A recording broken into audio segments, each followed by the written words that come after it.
All right. Welcome everyone. It is 7 o'clock. It is we're about to get our budget information session started.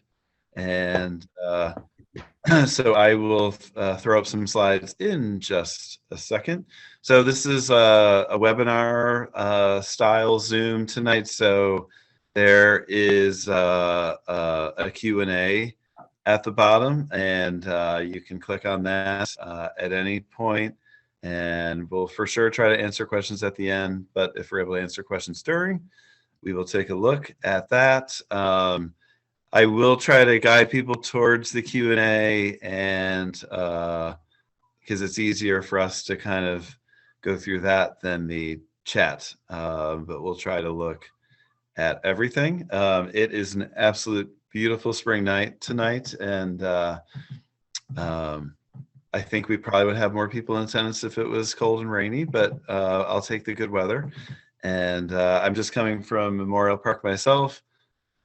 I'm coaching a little league team this year in Beacon Junior Baseball, and there were so many people at Memorial Park for a variety of activities that absolutely, I've never seen it more packed. So I think everybody's really ready for this great weather. All right, so Anne-Marie Corderoni, our Deputy Superintendent, is joining me tonight. We are just going to go through, we'll try not to make this super long. We're going to go through some slides, explain some key aspects of things we're focusing on with this budget, and then we'll talk about the financial side of it, and then just talk about the different propositions on the ballot this year as well. So, all right. Although I know everyone would like to just look at me the whole time, I'm going to share my screen. I haven't, it's funny, I've gotten a little out of the habit of Zooms. So let's see if I can still do this. And all right. And view slideshow. All right. Anne-Marie, is it working? Yes. All right. Okay. It's been a while. So, okay. So tonight's our budget information session. As I said, thank you so much for being here. I always like to kind of talk about things that we have accomplished in previous budgets. I am personally going to finish my 5th year here in the district as superintendent. And so this is a little bit of a list of things that we've accomplished from the budget perspective over my time here. So probably one of our biggest budget initiatives was increased staffing for smaller elementary classes across all 4 schools. Over the last 5 years, we've added about 7 teachers to reduce class sizes, and they've been in all 4 of our schools. That's been a huge initiative. We created the 4th grade. We now start instrumental music at 4th grade.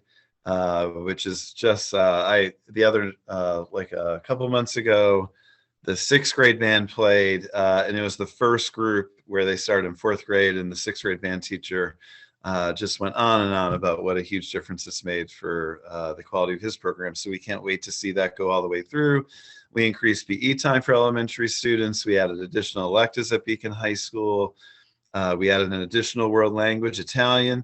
That was a big piece of feedback I received when I first received here, that we were just teaching Spanish, so we were able to add another language, additional mental health support by adding a social worker at the high school a few years ago. Not all of these, a lot of these classes were in place before I got here, but we've added some of those classes during my time. So those classes, and I list out the AP and Dutchess College community classes, both areas where students can get college credit at Beacon High School. So those are just some of the budget successes we've had with community support, and we are very, very appreciative and thankful for that. And I think it's really helped grow the district. All right. All right, so on to this year's budget. There's a few areas that we're focusing on that we'll talk, that I'll talk about. And so the first one we're going to start with is pre-K. So we've always, we've had pre-K in the district for many years, but it has primarily been a half-day program. And this current year, we were able to pilot one full-day class at Glenham. And it didn't serve just students at Glenham, it served students from all across the district via a lottery, and it worked really well. And so using state money and some money from our budget, we are having a full day pre-K class in each of our elementary schools. And so that will serve 72 students. We are super excited about that. And that is one of our budget initiatives this year. So the state has been doing a lot with pre-K. We actually, after we worked through our budget, or at the end of our budget process, it came to us that the state was giving us even some additional funding for pre-K. So we're looking at some possibilities of even expanding beyond those 4 classes. We're also using UPK money to support our community-based programs as well. So this has been something, the half-day program, we're really struggling to meet families' needs and student needs with that. So we're very excited to be offering that full-day program and have one class in each of our schools. After we're reviewing our state allocation, which just got increased, we may be able to do more. So we're kind of looking at that right as we speak. All right, another budget initiative is some additional staffing at Beacon High School. So, we're always looking at ways to add different course options for students at the high school, and these are 3 positions we're actually adding to Beacon High School. So Beacon High School is moving to a 9-period day. So some of these things are helping us in that transition to a 9-period day. The 9-period day really allows students to take the electives they want to take, have more flexibility with their schedule, and we're excited to be implementing that. So we're adding a business teacher to the high school. You can see on the slide there the courses the teacher will be teaching, and we are very excited. We've actually been trying to do this for several years now, and we tried again this spring and had it in the budget, and and have worked on trying to fill that. So we're excited to hopefully be able to be offering those courses. We're adding a special education math teacher to help serve IEP needs, and we're adding an English teacher at the high school. That's to support with this transition to a 9-period day, and also to assist with student support classes, especially students transitioning from the middle school to the high school, offering some additional support. Next, I want to talk about some additional staffing that's going to go kind of across our building. So one is a social worker position. We already actually hired this person this spring using some of this federal aid money that has been shared with districts across the country. But next year we're going to transition the position into our general budget. So this social worker is she's housed at Beacon High School, but she works between Beacon High School and Roundabout. One of the reasons we really needed this is just increased need. We have many of our students seeking out mental health support, especially at the secondary level. Many issues are rising. This is something that has been pretty well documented in national and local media. It's not just a Beacon thing. The last 2 years have been hard on young people. One of the things this person is also focusing on is drug and alcohol counseling as well. She has some background in that. So we're very excited to be having that position. Another is an additional world language teacher. I mentioned that a past budget success was adding the Italian program, but to continue with the growth of the Italian program, we need an additional teacher to do that. And we're excited to be planning on offering DCC Italian in the future at BHS. And then a 0.5 general music teacher to support our music program, mainly vocal music, this position at both elementary and middle. And I say tentative just because that scheduling piece is going to be tricky, but we are working on making that work right now. So these are not part of our budget in terms of our general fund. These are positions that we're just doing for 1 year because we're funding them through the federal CARES money. that has been, available to districts for the last couple of years to help with us during the pandemic. So we're adding a one-year position at Beacon High School to focus on restorative practice support to get a peer mediation program off the ground, or there's actually one that started this year, which to really support that and grow it.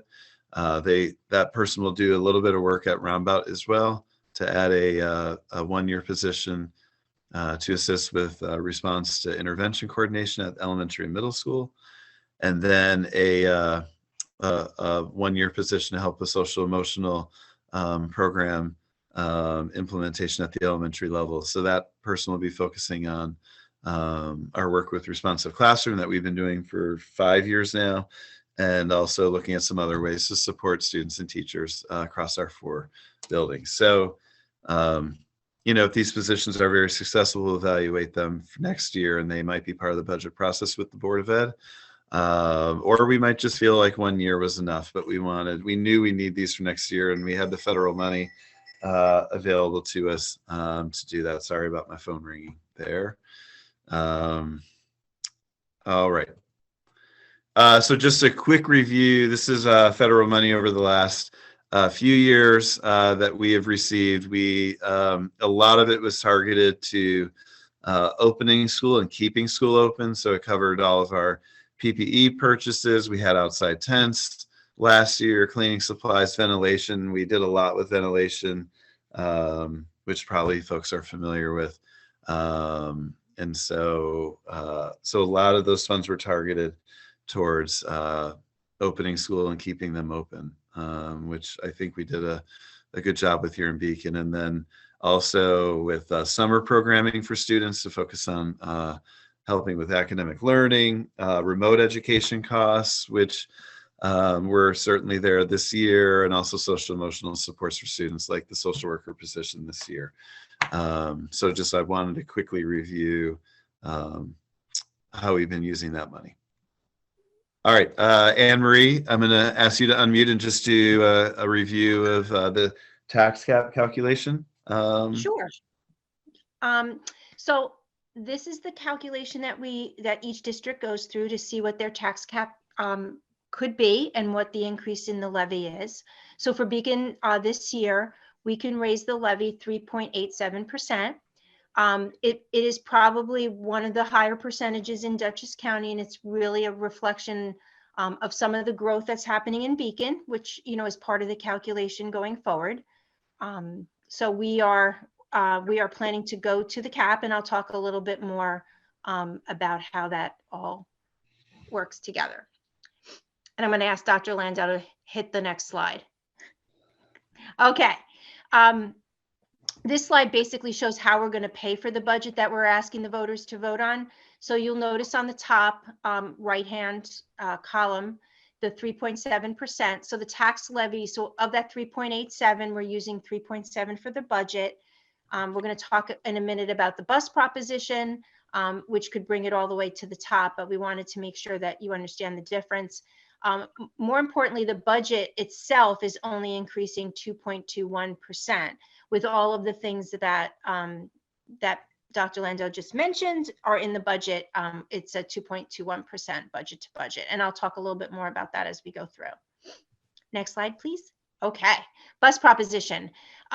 We are asking the voters, that would be Proposition 2 on the ballot, to actually let the district purchase 3 72 passenger buses and 3 20 passenger vans for a total cost of $545,000. So how we do the borrowing is we budget and borrow for over 5 years and pay it off. So we match it with our state aid for transportation, which is 58.5%. So basically we receive over half in state aid to do a bus purchase, which is great. Each district's percentage is a little bit different. Beacon's happens to be a little bit on the higher side. So we always take advantage of that. So we're not putting too much into the budget in 1 year and just spreading it out over 5 years. This amount of the bus proposition might be a little bit more than what we normally do. And we did skip a year during the pandemic of buying buses. And so we want to try to get back on track of rotating buses through and accessing some of the older buses. So I just also wanted to say that the state and the governor have put out a goal for all districts to convert their fleets to electric buses by 2035. So we'll be working on that transition, but we will need assistance from the state, both on the infrastructure level and also to help bring down the cost of those purchases. So the state has some planning happening around that, and we think a lot more is going to be coming. So I'm not sure exactly when that transition is going to happen. We will need financial support from the state to do it, but that will be coming for sure in the next few years. That transition.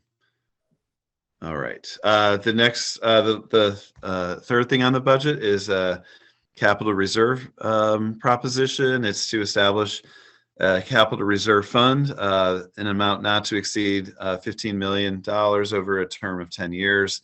So essentially, it's like us, the voters, allowing us to create a savings account that we would put money, some money away every year over those 10 years, that we would focus the money on construction, renovations, and improvements on the facilities in the district. So it is, to be able to save 15 million over 10 years would be a pretty high goal, but we wanted to put it out there just, in case we were able to save that. But we will be trying to put some money away every year to do that. We do have a capital project that was approved by the voters in September.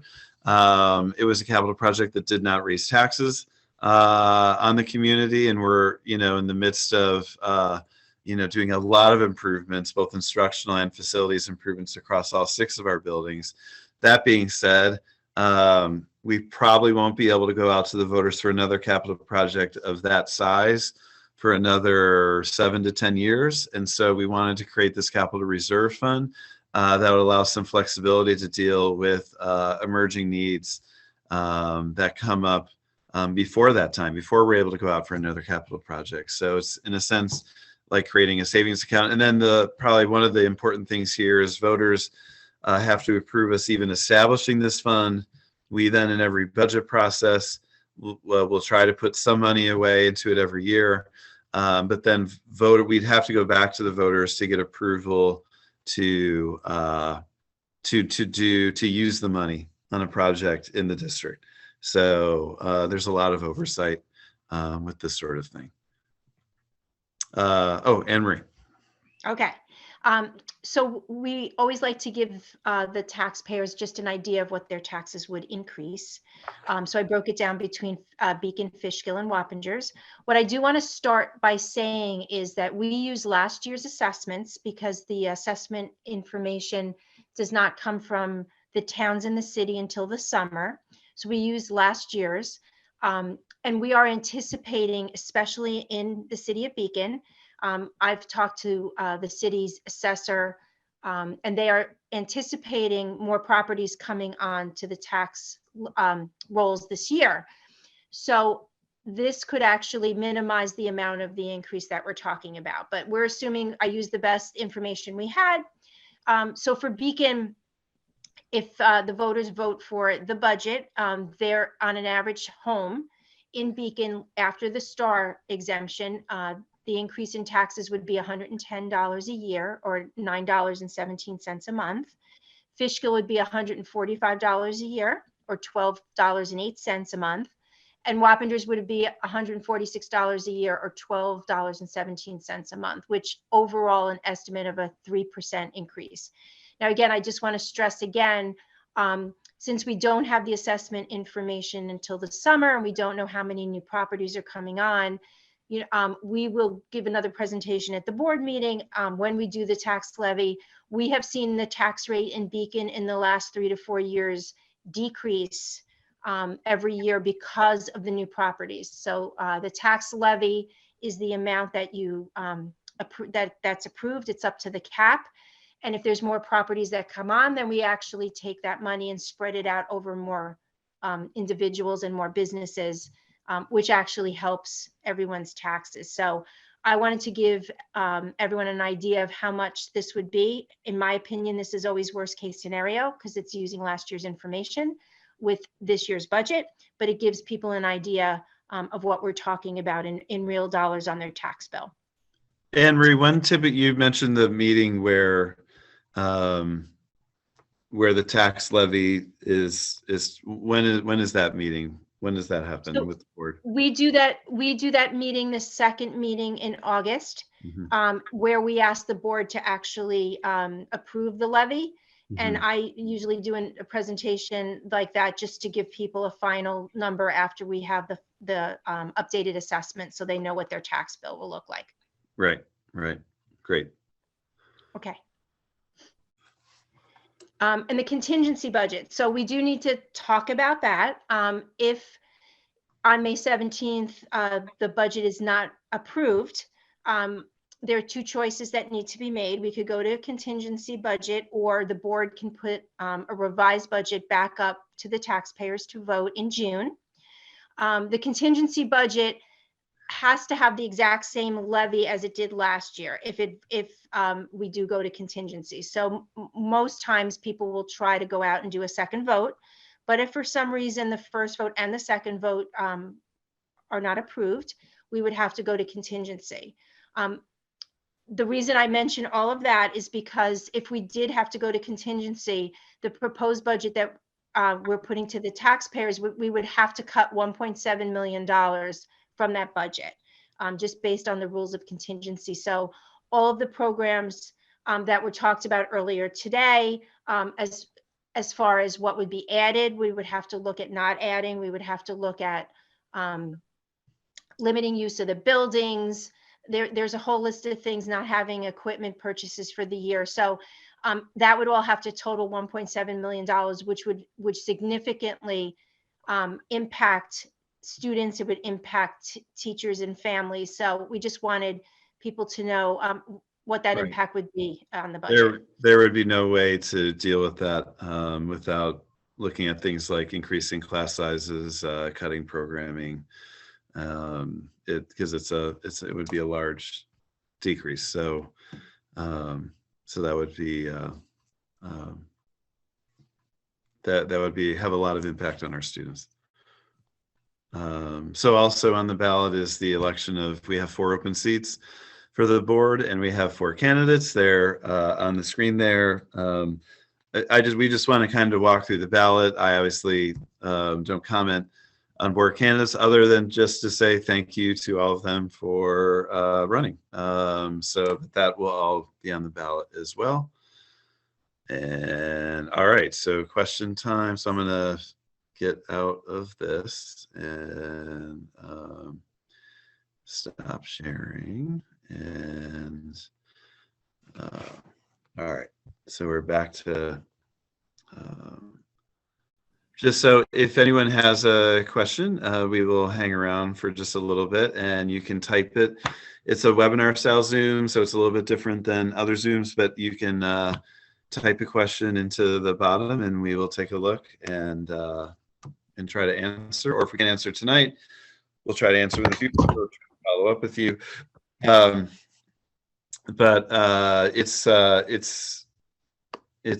was sort of joking at the beginning that we did not plan on choosing one of the more like beautiful spring nights that we've had in quite a while.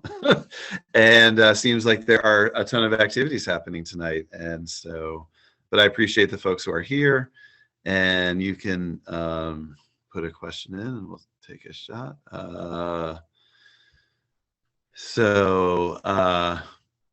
If a company or vendor wanted to work with Beacon Schools, what would the procedure be? So they would contact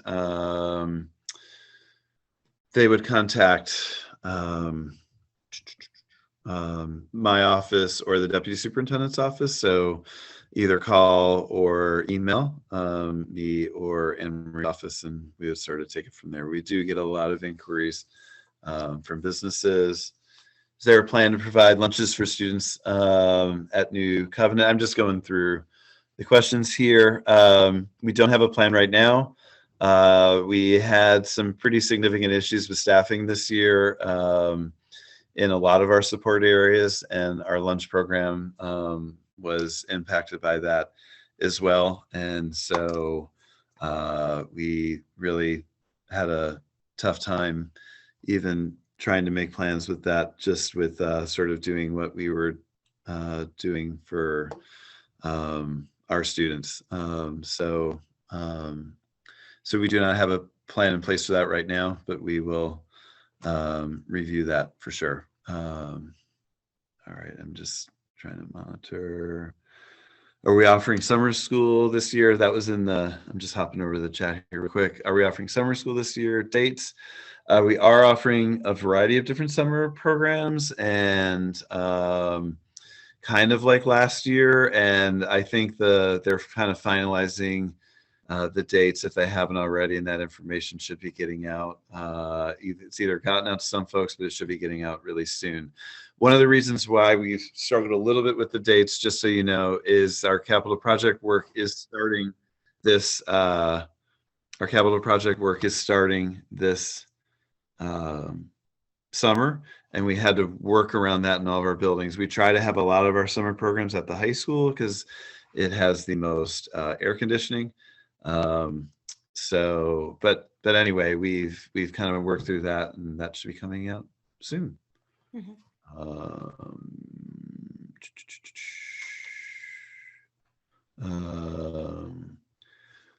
I'm just going back to questions. A kindergarten class at Glenham reached over 20. One class was 22. Some classes in other elementary schools were in the low teens. That is true. There needs to be a 4-section created for this group as they enter first grade. Create more equity. Does the budget address this? So we look at all the class sizes every year, and we try to kind of make adjustments for and try to kind of achieve some level of like class size equity between schools.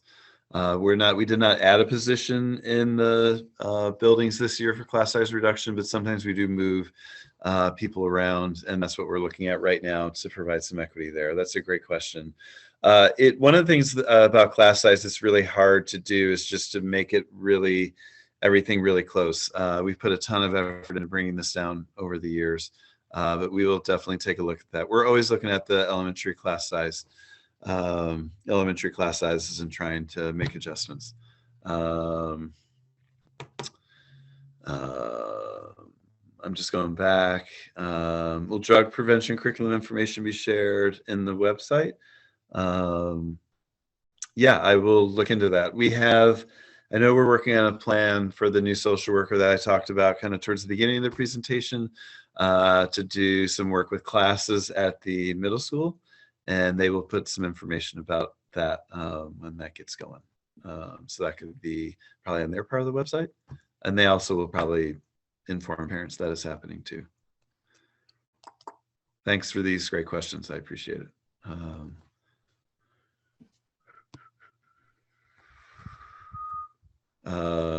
Another question: how concerned are we about the budget not being approved? 1.7 is a large number. I'm concerned every year with every budget. That's why we try to get the word out. So we'll do lots of things with individual schools to get the word out about voting. My position is always to inform people and tell them the information about voting and allow voters to make the decision that they want to make with that information.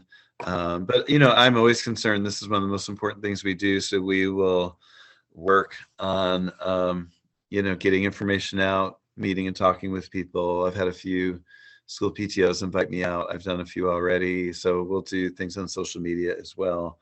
So we'll try to get the word out as best as possible. Sometimes the best way to get the word out is from folks like you all helping us do that. So we did not have a slide, and we'll fix that next week. The vote is on Tuesday, May 17th.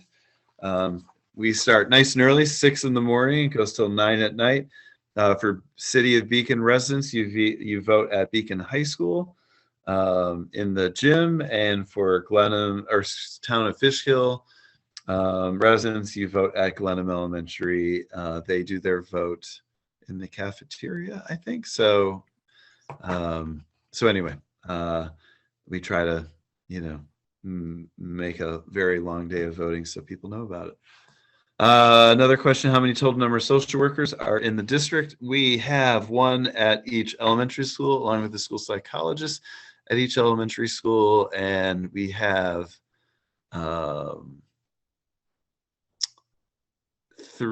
three at the high school, one at the middle school, and then one shared between the high school and middle school. Anne Marie, am I right with the number? Just wanted to be sure. The high school has 2 dedicated and the new one, and then the I'm middle sorry, school. 2 Right. dedicated, and the one shared in Roundabout has the other one, and the elementary Right. schools have one. We also have school psychologists at each school as well.